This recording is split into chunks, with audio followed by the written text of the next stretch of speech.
26 अक्टूबर को जो गज़ा की वजारत सेहत है उसने 6747 लोगों की फहरिस्त जारी की थी जो अब इस दुनिया में नहीं रहे, लेकिन वो बहुत ही पुरानी बात हो गई है। गज़ा में आपको पता है कि हर घंटे में ख़बर जो है वो पुरानी हो जाती है। ताज़ा तरीन जो आदाद हैं वो 8800 हैं।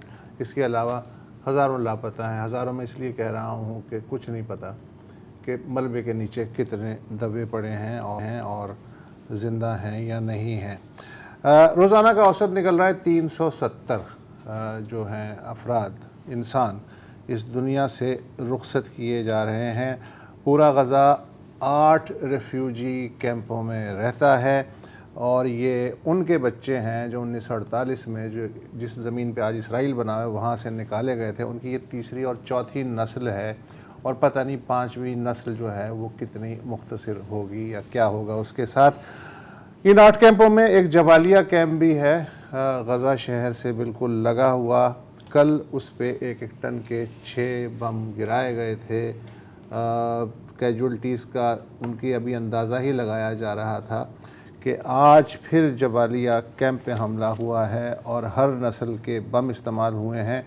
कल एक रिहायशी ब्लॉक उड़ गया था, मैं लिटरली बता रहा हूँ उड़ गया था, और आज दूसरा गुंजान रिहायशी ब्लॉक जो है वो उड़ाया जा चुका है। अभी तक फ़लस्तीनी जो हेल्थ अथॉरिटी है उसको भी अंदाज़ा नहीं है कि इस हमले में कितने लोग शहीद हुए हैं।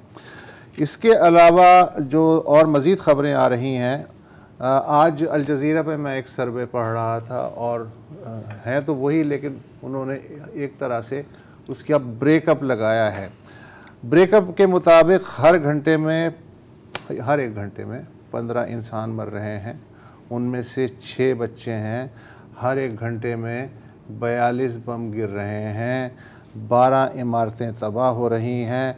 खुद इसराइल कह रहा है कि उसने 3 हफ्ते में 20,000 टारगेट तबाह कर दिए, यानी फ़ी दिन 860 टारगेट बनते हैं। ये अब अल्लाह जाने के गज़ा में टारगेट्स के अलावा और क्या था जो हमें मालूम नहीं है।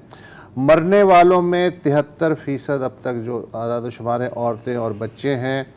1 साल से कम उम्र के 133 बच्चे शामिल हैं और उसमें बूढ़े भी शामिल हैं। महरिया अब्दुल्ला उम्र 93 साल, ये भी गज़ा के शहीदों में शामिल हैं।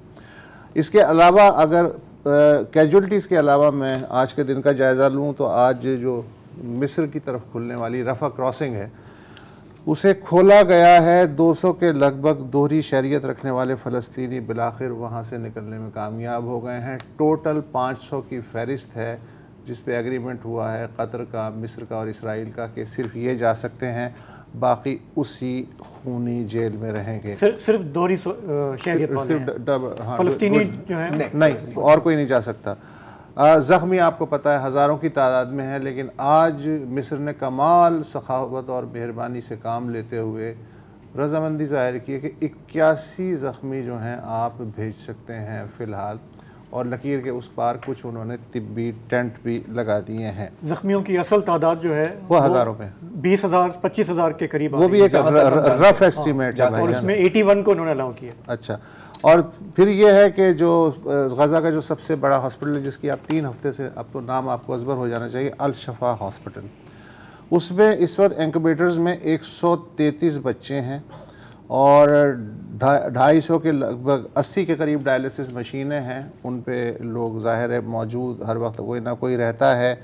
जनरेटर्स का पेट्रोल ख़त्म हो चुका है। रेड क्रॉस ने कहा है कि वो पेट्रोल ना होने की वजह से अपनी एम्बुलेंस सर्विस रिड्यूस कर रही है। एक ऐसे वक्त जबकि दुनिया में सबसे ज़्यादा अगर किसी जगह को एम्बुलेंस सर्विस की ज़रूरत है वो गज़ा है, रेड क्रॉस कह रही है कि वो अपनी एम्बुलेंस सर्विस। ज़ख्मियों को मैं देख रहा था कि गधे गाड़ियों के ऊपर या कंधों के ऊपर हस्पताल ले जाया जा रहा है। अभी अल शिफा के जो हस्पताल में उनकी अपील भी आई है, उसने कहा कि हम दुनिया से अपील कर कर के तो तंग आ गए, अब हम गज़ा के लोगों से अपील कर रहे हैं कि अगर आपके पास आधा लीटर या 1 लीटर डीजल भी है आप अल शिफा हस्पताल ले आएँ ताकि हम अपने जनरेटर चला सकें, ताकि 1 घंटे बाद हमें ये ना प्रेस कॉन्फ्रेंस करनी पड़े कि हज़ारों लोग और मर गए हैं क्योंकि हम उनको बचा ना सकें।